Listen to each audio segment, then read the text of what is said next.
कहानी की शुरुआत होती है जूलियन नामी एक साइंटिस्ट को दिखाते हुए। वो अपनी क्लास में स्टूडेंट्स को निएंडरथल्स के बारे में बता रहे थे। निएंडरथल्स इंसानों की एक किस्म थी जो अब एक्सटिंक्ट हो गई थी। हैरानी की बात यह है कि निएंडरथल्स के कुछ स्केलेटन्स अभी कुछ अरसा पहले दरियाफ्त हुए हैं। जो निएंडरथल इन्हें मिला था उसका नाम था विलियम। ये क्लास सभी साइंटिस्ट की थी और विलियम यहाँ प्रपोज करता है सबको कि अगर कोई चाहे तो विलियम के डीएनए से एक और विलियम यानी एक और निएंडरथल को इस दुनिया में लाया जा सकता है। जूलियन का ये आइडिया क्लास में बैठी हुई बारबरा को बहुत पसंद आया, जो कि मेडिसिन और बायोटेक्नोलॉजी की एक साइंटिस्ट थी। वो इस आइडिया पर काम करने का सोचती है और क्लास के बाद वो साइंटिस्ट जूलियन से एक रेस्टोरेंट में मिलती है और उससे डिस्कस करती है कि कैसे विलियम की क्लोनिंग करना पॉसिबल है। हाँ, मुझे पता है कि प्रोसेस इजी तो नहीं होगा लेकिन इम्पॉसिबल भी नहीं है। ये बताने के बाद बारबरा जूलियन से सवाल करती है कि आप इतना ज्यादा निएंडरथल्स में इंटरेस्टेड क्यों हैं? उसकी ये बात सुनकर जूलियन बारबरा को अपनी लेबोरेटरी में लेकर जाते हैं और उसे दिखाते हैं दो स्टोन्स, जिसमें से एक को तराशा था होमो सेपियंस ने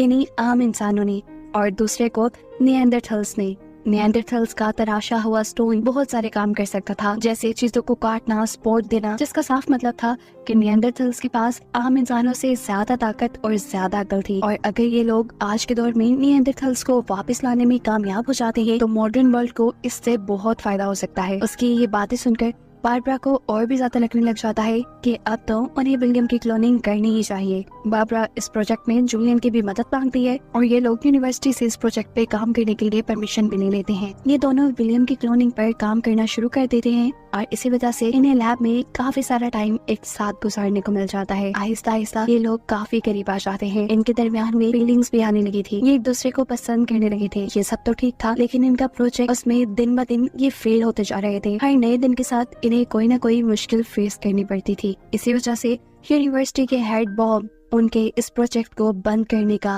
ऑर्डर दे देते हैं, क्योंकि इसमें यूनिवर्सिटी के रिसोर्सेज और टाइम वेस्ट हो रहा था। यूनिवर्सिटी का ये फैसला सुनकर ये दोनों भी उदास हो जाते हैं, क्योंकि इन्होंने अपना बहुत सारा टाइम, अपनी एफर्ट्स और अपना माइंड इस प्रोजेक्ट पे लगा दिया था। एक दो दिन उदासी में गुजारने के बाद बारबरा इस पूरे प्रोजेक्ट पे दोबारा ध्यान देती है और देखती है कि आखिर कहाँ ये लोग मिस्टेक कर रहे हैं। अपने लैकिंग पॉइंट्स को जानने के बाद वो जूलियन से कहती है कि हम इस रिसर्च को खुद भी तो कर सकते हैं। आइडिया बारबरा का भी बुरा नहीं था। ये दोनों दोबारा अपने प्रोजेक्ट पे काम करना शुरू कर देते हैं और फाइनली निएंडरथल का एम्ब्रियो बनाने में कामयाब हो जाते हैं। ये लोग अब अपनी सक्सेस के बहुत करीब थे, लेकिन एक और प्रॉब्लम ये था कि ये लोग इस एम्ब्रियो को यहाँ से बाहर लेकर कैसे जाते, जो इस टाइम एक इंक्यूबेशन मशीन के अंदर था। यहाँ पर बारबरा अपनी इस रिसर्च के लिए अपने आप को ही वॉलंटियर कर देती है और उसके पेट में ये एम्ब्रियो इम्प्लांट करने के बाद ये लोग बड़े ही आसानी से सब लोगों से छुपा कर सिर्फ लैब से ही नहीं यूनिवर्सिटी से भी बाहर ले जाते हैं। यहाँ से बाहर निकलते ही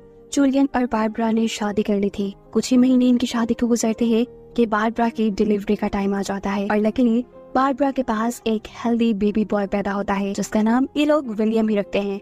ये बच्चा एक निएंडरथल था, क्योंकि उसे निएंडरथल्स के डीएनए से बनाया गया था। और यही बात अगले दिन जूलियन यूनिवर्सिटी में जाकर अपने हेड्स को बता देता है। वो बताता है कि उनका वो एक्सपेरिमेंट सक्सेसफुल रहा और इस तरह एक निएंडरथल प्रेजेंट में इस दुनिया में आ चुका है। ये बात सुनकर हेड काफी गुस्से में आ जाते हैं, क्योंकि उन्होंने एक्सपेक्ट नहीं किया था कि जूलियन सीक्रेटली इस प्रोजेक्ट को जारी रखेगा। ये खबर सुनने के बाद हेड फौरन ही एक बोर्ड मीटिंग प्लान करते हैं, जहाँ पे ये लोग डिस्कस करने वाले थे कि आगे इन्हें क्या करना होगा। एक आदमी इन्हें मशवरा देता है कि जूलियन को सू कर दिया जाए यूनिवर्सिटी के रिसोर्सेज और नॉलेज को यूज करने के लिए। लेकिन हेड को ये आइडिया काफी बकवास लगा था, क्योंकि पहले यूनिवर्सिटी ने ही इस प्रोजेक्ट को करने के लिए परमिशन दी थी।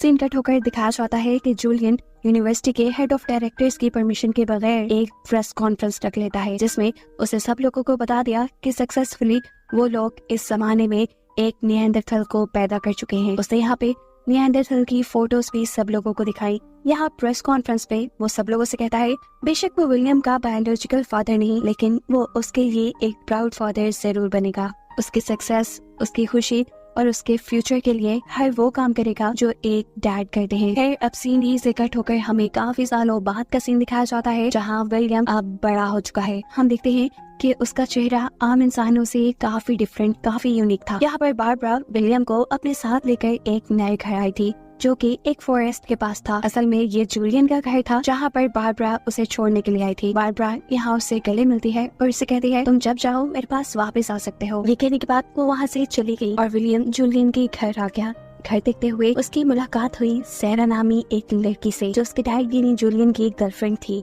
जो भी उनके साथ उनके इसी घर में रहने वाली थी। खाना खाते हुए सैरा नोटिस करती है कि विलियम कितने अलग तरीके से खाना खाता है, थोड़ा तेजी से, जैसे वो बहुत भूखा हो। और इसके जवाब में जूलियन बताता है कि निएंडरथैल्स को आम इंसानों से ज्यादा एनर्जी की जरूरत होती है। रात में जूलियन विलियम के पास आता है और उसे कहता है मुझे तुम पे फख्र है क्योंकि तुम हमारी एक्सपेक्टेशन से भी ज्यादा अच्छे से इस मॉडर्न दुनिया को समझ पा रहे हो और तुम्हें ऐसे ही कोशिश करते रहना होगी। अगली सुबह हम देखते हैं कि जूलियन के साथ साथ सैरा भी विलियम को पढ़ाना शुरू कर देती है ताकि विलियम इंसानों की लैंग्वेज को अच्छे से समझकर उनमें ज्यादा अच्छे तरीके से घुल मिल पाए। जिसके बाद हम जूलियन को उसकी क्लास में देखते हैं। जूलियन अपनी क्लास में बता रहा था कि किस तरह जब पहली मर्तबा विलियम पैदा हुआ तो इंसानों ने कितना बुरा रिस्पॉन्स दिया था। इंसान क्लोनिंग के खिलाफ थे, लेकिन एक अच्छी बात ये थी कि विलियम के अंदर इंसानों से ज्यादा पॉजिटिव फीचर्स देखे जा रहे थे, जैसे कि वो आम इंसानों से 2% हायर इंटेलिजेंस के साथ पैदा हुआ था, प्लस उसका इम्यून सिस्टम आम इंसानों से 20% ज्यादा स्ट्रॉन्ग था। जूलियन अपनी क्लास से यही बातें कह रहा था कि एकदम से सीन पास्ट में शिफ्ट हो जाते हैं और हमें दिखाया जाती है जूलियन और बारबरा की पर्सनल लाइफ, जहां हमें पता चलता है कि जूलियन और बारबरा एक दूसरे से बात करते थे, लेकिन उनके डिवोर्स के पीछे वजह थी विलियम, क्योंकि जूलियन विलियम के ऊपर एक्सपेरिमेंट करना चाहता था। एक निएंडरथैल होने की वजह से उसे एक टेस्ट सब्जेक्ट बनाकर रखना चाहता था, लेकिन बारबरा ऐसा नहीं चाहती थी क्योंकि विलियम उसका बेटा था, विलियम को उसने पैदा किया था। वो अपने बेटे को एक टेस्ट सब्जेक्ट बनते नहीं देख सकती थी और यही मेन वजह थी कि जूलियन और बारबरा के दरमियान में डाइवोर्स हो जाती है। अपने डाइवोर्स के बाद बारबरा विलियम की कस्टडी ले लेती है और उसे एक सिंगल पेरेंट की तरह पालती है, जबकि जूलियन कभी कभार उससे मिलने आया करता था और ये देखकर हैरान होता था कि कितनी जल्दी विलियम यहाँ के माहौल को समझ पा रहा था। लेकिन फिर जैसे जैसे विलियम बड़ा होता गया उसे यहाँ के डेली लाइफ के चैलेंजेस को फेस करने में प्रॉब्लम्स आने लग गईं। ऐसे ही एक दिन जब वो स्कूल से लौट रहा था तो उसके स्कूल के बच्चे उसे बुली करने के लिए उसके पीछे पड़ जाते हैं। विलियम यानी निएंडरथैल इंसानों से ज्यादा ज़हीन तो थे, लेकिन इंसानों की तरह चालाक नहीं। इसीलिए विलियम डर जाता है और तेजी से अपनी साइकिल चलाना शुरू कर देता है। ऐसे बेइख्तियाती में उसकी साइकिल किसी चीज से टकराकर गिर जाती है, जिसकी वजह से उसके पीछे पड़े तीनों बच्चों का भी एक्सीडेंट हो जाता है। ये चालाक बच्चे इस एक्सीडेंट का सारा इल्जाम विलियम के ऊपर लगा देते हैं और ऐसे विलियम को पुलिस स्टेशन जाना पड़ता है। वो तो अच्छी बात थी कि पुलिस ने इसे सिर्फ बच्चों का एक झगड़ा समझ के निगलेक्ट कर दिया, लेकिन फिर भी विलियम के दिल में कहीं न कहीं ये बात थी कि उसकी वजह से उसकी मॉम को शर्मिंदा होना पड़ा। वो घर आकर निएंडरथैल्स के बारे में इंटरनेट पे सर्च करता है और उसे मालूम होता है कि निएंडरथैल्स इस दुनिया में किसी और नाम से भी मशहूर है और ये नाम था बेरहम और बेवकूफ गारों में रहने वाले निएंडरथैल्स। ये सुनकर उसे अपने लिए बहुत बुरा फील हुआ। फिर कुछ वक्त गुजरता है और हम विलियम को टीनेज में देखते हैं, जब वो अपने कॉलेज एडमिशन के लिए टेस्ट दे रहा था। बहुत ज्यादा एनर्जी होने की वजह से वो कई मरतबा अपनी पेंसिल तोड़ चुका था और इसी वजह से उसे गुस्सा आ जाता है। फिर इस पेपर के बाद वो अपनी एक दोस्त जूडी से मिलता है, जो उसे अपने घर पे ड्रामा प्रैक्टिस के लिए बुलाती है, क्योंकि कुछ दिन बाद होने वाले एनुअल फंक्शन में उन्होंने पार्ट लिया हुआ था। विलियम जूडी से कहता है आज नहीं जूडी प्लीज, आज मैंने फ्रेंड्स के साथ कैंपिंग का प्लान बनाया हुआ है, मैं कल जरूर तुम्हारे घर आऊंगा और हम ज्यादा देर प्रैक्टिस करेंगे। जिसके बाद विलियम अपने फ्रेंड्स के साथ कैंपिंग के लिए चला जाता है। यहाँ ये लोग मजे ही कर रही होते हैं कि इसी दौरान इन्हें एक कपल मिलता है। यहाँ पर विलियम का दोस्त गलती से उस कपल को ये बात बता देता है कि विलियम एक होमोसेपियन यानी एक आम इंसान नहीं बल्कि एक निएंडरथैल है। ये सुनकर ये कपल तो बहुत ज्यादा एक्साइटेड हो जाता है। ये लोग विलियम से बहुत सारे सवाल करते हैं और वो लड़की पूछती है विलियम अगर तुम्हें मौका मिले पास्ट में जाने का, अपने जैसे लोगों में उठने बैठने का, उस माहौल में रहने का जहाँ की सारी चीजें तुम्हारे साथ सिंक करती हो, तुम्हारे साथ मिलती हो, तो तुम्हें कैसा लगेगा? क्या तुम वहाँ जाना पसंद करोगे? विलियम बिना किसी हिचकिचाहट की हाँ कह देता है, क्योंकि वो तो खुद अपने बारे में बहुत कुछ जानना चाहता था। फिर अगले सीन में हमें दिखाया जाता है कि विलियम जूडी के साथ ड्रामा की प्रैक्टिस के बाद फाइनली अब सबके सामने ड्रामा परफॉर्म कर रहा था। ड्रामा के एंड पे वो और जूडी दोनों किस करते हैं और यहाँ विलियम को पता नहीं क्या हो जाता है। वो सब कुछ छोड़ छाड़ कर भाग जाता है। उसने यहाँ पे महसूस किया कि एक दूसरे के करीब आना इंसानों के लिए जितना आसान था उसके लिए उतना ही मुश्किल, शायद इसलिए भी कि वो और जूडी दोनों ही अलग अलग नस्लें हैं। उसे समझ नहीं आ रहा था कि वो जूडी को कैसे समझाए कि वो उससे कितनी मोहब्बत करता है।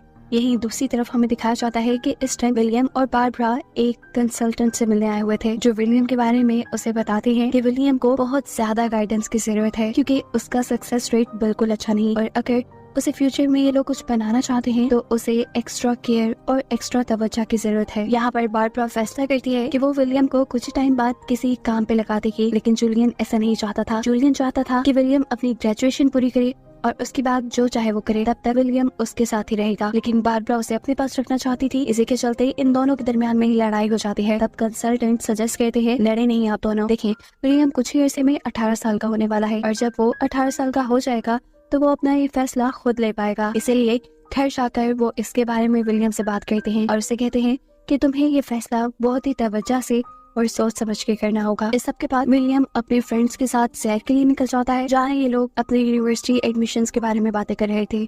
विलियम का फ्रेंड विलियम को बताता है कि जूडी का कोलंबिया यूनिवर्सिटी में एडमिशन हुआ है और ये खबर सुनकर वो उदास हो जाता है। घर आकर वो देखता है कि उसके पेरेंट्स दोबारा उसकी कस्टडी के बारे में बात कर रहे थे। बारबरा आज भी नहीं चाहती थी कि उसका बेटा एक टेस्ट सब्जेक्ट बने, लेकिन यहाँ जूलियन अपनी बातों में लगाकर विलियम को इस चीज के लिए मना ही लेता है कि वो जूलियन की रिसर्च का पार्ट बने। वो उसे समझाता है कि अगर वो टेस्ट सब्जेक्ट बनेगा, उनकी रिसर्च में हेल्प करेगा तो लाखों इंसानों की मदद होगी। उसके अच्छे इम्यून सिस्टम से इंसानों के इम्यून सिस्टम को बेहतर बनाकर बहुत से इंसानों की जान बचाई जा सकती है, और इसके बदले जूलियन उसके लिए उसकी चूज की हुई यूनिवर्सिटी में एडमिशन करवाने के सारे इंतजाम करेगा, उसको टेस्ट पे प्रिपेयर करवाएगा और साथ में फाइनेंशियली कंट्रीब्यूट भी करेगा। इसीलिए विलियम जूलियन के साथ रहने के लिए मान जाता है। और सीन अब दोबारा प्रेजेंट पे शिफ्ट होते हैं, जहाँ हम विलियम को जूलियन और सारा के साथ देख रहे हैं। सारा और जूलियन ने उसे बहुत मेहनत से तैयारी करवाई थी टेस्ट के लिए, लेकिन वो सारे टेस्ट में फेल हो चुका था। इसी वजह से जूलियन विलियम के ऊपर बहुत गुस्सा होता है क्योंकि वो उसकी एक्सपेक्टेशंस के अकॉर्डिंग स्टडीज में अच्छा नहीं था। साथ ही साथ वो सारा को भी डांटता है इसलिए कि तुमने उसे अच्छा नहीं पढ़ाया। जूलियन के यहाँ से चले जाने के बाद सारा विलियम के पास आती है। जूलियन के बिहेवियर से वो खुद भी बहुत ज्यादा दुखी थी, इसलिए अपना और विलियम का मूड ठीक करने के लिए वो विलियम को जंगलों में ले जाती है और उसे कहती है कि तुम उदास मत हो, मैं जानती हूँ ना कि तुमने पहले से बहुत ज्यादा प्रोग्रेस की है। पता नहीं क्यों जूलियन को ये सब नजर नहीं आता। यहाँ जंगल में वो विलियम को ये भी बताती है कि उसके पेरेंट्स भी इसी तरह उसे एक्सपेक्ट किया करते थे, लेकिन वो कभी भी पढ़ाई में अच्छी नहीं रही क्योंकि उसके इंटरेस्ट दूसरे थे। वो विलियम से पूछती है तुम्हारे भी तो कुछ इंटरेस्ट होंगे। बातों ही बातों में उसे पता चलता है कि विलियम को सिंगिंग करना बहुत पसंद है। सेरा के साथ वक्त गुजारते गुजारते वो सेरा के करीब आता जा रहा था और सेरा को भी वो अच्छा लगने लगा था, लेकिन अब की बार विलियम दोबारा किसी से प्यार करना नहीं चाहता था क्योंकि वो जानता था ये काम उसके लिए मुश्किल है। खैर सारा अब उसे दोबारा एक एग्जाम के लिए प्रिपेयर करवाती है और खुद उसे यूनिवर्सिटी लेकर जाती है। सिराज पहले से ज्यादा खुश नजर आ रही थी, शायद वो भी ये बात जान गई थी कि उसे विलियम पसंद है। वो विलियम से कहती है तुम मेरा इंतजार करना, मैं जल्द ही तुम्हें लेने के लिए आऊंगी। लेकिन विलियम आज बहुत ही कोल्ड बिहेव कर रहा था। विलियम एग्जाम देने के लिए चला जाता है, लेकिन यहाँ पर भी उसके साथ पुराने वाले प्रॉब्लम्स थे, यानी पेपर फिल करते हुए उसने कई पेंसिल्स तोड़ दी थी। ये एनवायरनमेंट भी उसके पुराने स्कूल जैसा नहीं था। उसको यहाँ घबराहट हो रही थी, कुछ भी प्लान के अकॉर्डिंग नहीं हो रहा था। इसे गुस्से में वो एग्जाम छोड़कर चला जाता है। वो जब रोड पे निकला तो उसे देखकर सब उसके ऊपर हंसने लगे क्योंकि उसके फेशियल फीचर्स और उसकी चाल ढाल सबसे अलग थी। लोगों ने सिर्फ उसका मजाक ही नहीं उड़ाया था, उसकी पिक्चर्स भी ली थी, जिसकी वजह से विलियम को बहुत बुरा फील हुआ। परेशान होकर विलियम अपने डॉक्टर के पास चला जाता है। यहाँ डॉक्टर उसे काम डाउन करने के लिए उसी की कहानी सुनाती है और बताती है कि उसे पैदा करने का आइडिया उन्हें कहाँ से आया था। वो उसे अपनी लैब में ले जाती हैं, जहाँ पर एक निएंडरथल को प्रिजर्व करके रखा गया था, जिसकी डीएनए और जीन की मदद से ही विलियम आज इधर था। इस बॉडी को देखने के बाद विलियम ये ऑब्जर्व करता है कि वो ना तो पूरी तरह निएंडरथल है और ना ही पूरी तरह इंसान। इनकी यही बातें चल रही थी, जबकि दूसरी तरफ हमें यूनिवर्सिटी के बाहर सेरा को दिखाया जा रहा था। वो कब से विलियम का वेट कर रही थी, लेकिन विलियम अभी तक यूनिवर्सिटी से बाहर नहीं आया था। हालांकि एंट्रेंस एग्जाम भी कब से खत्म हो चुका था। काफी देर विलियम के बाहर ना निकलने पर सेरा किसी तरह बारबरा को कॉल करती है। ये दोनों विलियम को ढूंढने के लिए निकल जाते हैं, जबकि दिखाया जाता है कि विलियम तो चुपके से अपने डैड की क्लास में आ गया था, जहां जूलियन अभी भी निएंडरथल्स के बारे में सबको लेक्चर दे रहा था। अब जैसे ही जूलियन यहाँ के स्टूडेंट्स को ये एक्सप्लेन करने वाला होता है कि कैसे विलियम की क्लोनिंग आगे फ्यूचर में लोगों को हेल्प करेगी, तो ये सुनकर विलियम फौरन से खड़े हो जाता है और सब लोगों को कहता है कि ऐसा कुछ नहीं होगा। जूलियन यानी मेरा डैड फेल हो चुके हैं, क्योंकि विलियम बिल्कुल भी उनकी एक्सपेक्टेशन के अकॉर्डिंग नहीं था। क्या जूलियन उसे खामोश करवाने के लिए उसे कहता है तुम दोबारा फेल होकर आए हो ना। ये सुनकर विलियम कहता है हाँ, यही तो मैं बता रहा हूँ कि मैं आज भी फेल हो गया। ये कहकर वो वहाँ से निकल जाता है। जूलियन फौरन उसका पीछा करता है क्योंकि जूलियन जान गया था कि उसने अनजाने में अपना ही बुरा कर दिया। इससे पहले कि वो विलियम को कुछ एक्सप्लेन करता, विलियम मुड़कर उसे एक पंच करता है और कहता है ये हौसला मेरे अंदर इसलिए आया है क्योंकि मैं जान गया हूँ आप मेरे डैड नहीं। यहाँ इन दोनों के दरमियान में लड़ाई हो जाती है जिसे यहाँ के लोग रोकते हैं और कुछ लोग तो इस लड़ाई को रुकवाने के लिए पुलिस को भी कॉल कर देते हैं। पुलिस से बचने के लिए विलियम यहाँ से भाग जाता है। हम देखते हैं कि सैरा और बारबरा दोनों ही विलियम को ढूंढ रहे थे, जबकि अब तो इस इलाके में पुलिस भी फिर रही थी विलियम को ही ढूंढने के लिए। अचानक विलियम सैरा को दिख भी जाता है। इससे पहले कि सैरा उसे लेने के लिए जाती, पीछे से एक पुलिस ऑफिसर उसके ऊपर हमला करके उसे मार चुका था, क्योंकि उसने पुलिस को चकमा देकर भागने की कोशिश की थी। और ये देखकर सैरा कंट्रोल से बाहर हो चुकी थी। विलियम का दुख उसके लिए बहुत बड़ा था क्योंकि वो विलियम को पसंद करने लगी थी। विलियम की मौत से सभी वो लोग बहुत ज्यादा दुखी थे जो लोग विलियम को जानते थे। कहानी के आखिरी सीन में हमें दिखाया जाता है कि बारबरा उस जगह को विजिट करती है जहाँ से निएंडरथल की बॉडी मिली थी और यहाँ हम उसके हाथ में विलियम जैसा ही एक बेबी देख रहे थे। यकीनन वो विलियम का ही बेबी था। होमो सैपियंस और निएंडरथल की एक कंबाइंड रेस जिसे दिखाते हुए ये कहानी यहाँ खत्म हो जाती है।